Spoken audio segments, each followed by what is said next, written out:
গার্মেন্টসের প্রথম ওয়াজ কি জানেন? বাইন চোদার মাথা খুব, ঠিক আছে। এরপরে নিমো হারাম, বেইমান, ঠিক আছে, বেহালা লিখাইতেছে। এই হলো গার্মেন্টসের ওয়াজ। গ্রাম থেকে যারা শহরে আইতে চান তাদের জন্য ওই মেসেজটা বুঝে শুনে আইবেন।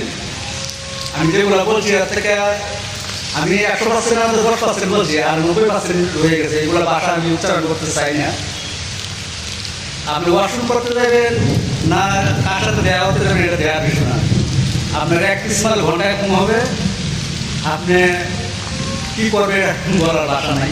আবার ফ্যাক্টরি 100% কম ড্রেস ফ্যাক্টরি, ঠিক আছে, বাংলা ফ্যাক্টরি না, ঠিক আছে। আর বাংলা ফ্যাক্টরির মধ্যে কী ভাষা দেয় এটা তো আমার বলার ভাষা নাই।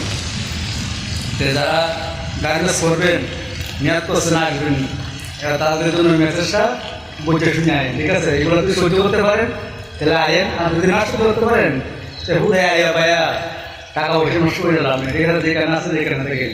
এই লোক গরিবের জীবন এই হালে দিন যাইতেছে, ঠিক আছে। এই ব্যস্ত